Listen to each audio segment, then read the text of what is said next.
The economy is not... Thank you. Chris Stevens. It's a pleasure to see you in the chair, and could I thank everyone who's contributed in this debate so far. And I too, like other members, refer to my register of members' interest, particularly chair of the PCS Parliamentary Group and my membership of Glasgow City Unison. And I do wish my Unison comrades from Barnet all the best, and I'm sure that my successor, the treasurer of Glasgow City Unison, will be making a substantial contribution to them. I want to make a few points about why I think that it's important that members of Parliament do provide that solidarity and support to those taking industrial action, whether it's the Communication Workers Union, whether it's the RMT, whether it's the local government workers in Scotland. It's quite simply because, as an elected representative, you're meeting your constituents. Yep. Your constituents have decided to withdraw their labour, and it's an opportunity to find out from them how they feel about, one, the dispute, and how they generally feel about other issues. And I think that it's about showing that support, and it's about listening and engaging. And like my honourable friend for Glasgow East, I too want to show my solidarity and support to the government backbenchers for their industrial action today, because there is a serious point to this, Mr Lee, is that public sector workers will be watching this debate, and amongst all their other trials and tribulations of life, if they're represented by a Conservative Party politician, they'll be asking, well, where were they to represent me, and where were they to speak about my issues? And I think it is a real shame that there was no government backbencher here. Mr Lee, I will be referring to the excellent PCS briefing and the research from the TUC in my remarks. But firstly, I think it has to be acknowledged that wage restraint in the public sector has been a complete and utter failure, because it is not wages that have driven inflation, it's prices, particularly energy prices, where we have a situation where there is a lack of regulation in the energy market, and there's a real feeling out there that the energy regulators are there on behalf of energy companies and not consumers. Mm-hmm.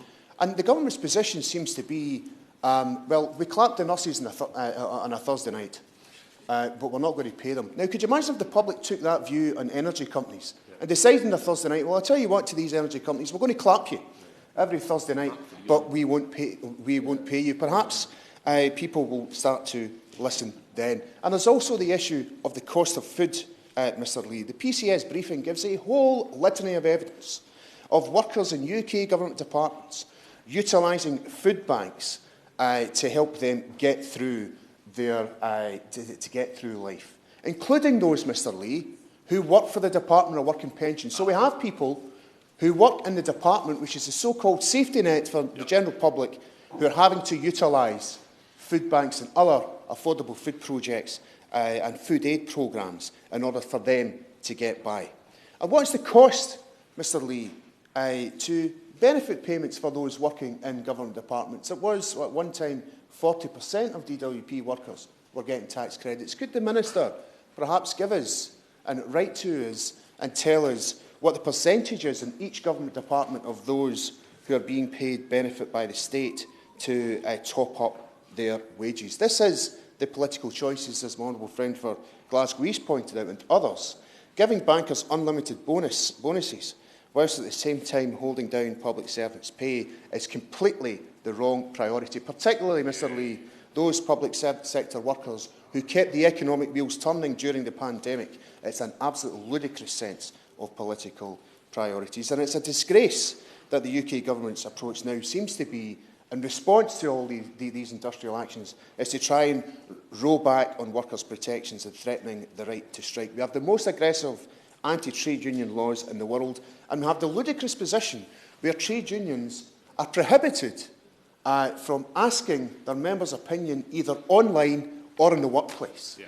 And isn't it not ironic that it's the Conservative Party, Mr Lee, who had workplace balloting in here to decide their leader, and then decided that online are not giving trade unions the position to do that and to take industrial action? Before anybody says that, well, there's an economic consequences to that, well, there was certainly an economic consequence to the leader of the Conservative Party and caused more damage than trade unions have done for many, many years. And as the Honourable Member for East Lothian pointed out, the proposed bill on the minimum service levels does impact on the devolved settlements with the devolved nations.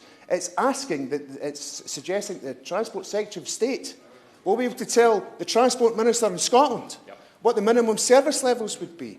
That's not their job, and that is, quite frankly, a disgrace as well. And I just want to touch, Mr Lee, because I know this has been a long debate and I know I've got limited time. There's a clear economic case for giving public sector workers the money that they deserve. 70 pence in every pound of public money ends up in the private sector economy. Whether that's from grants, public sector contracts, and yes, indeed, public sector wages. Because public sector workers spend their wages. They don't put it in a shoebox and hide it under their bed.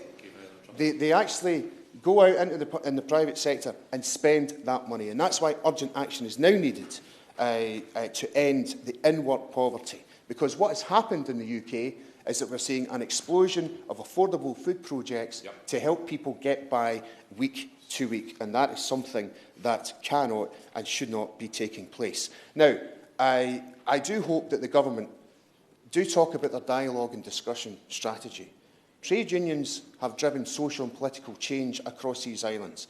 Trade unions exist, Mr Lee, because the chances of bosses being visited by 3 ghosts at night is unreasonably slim.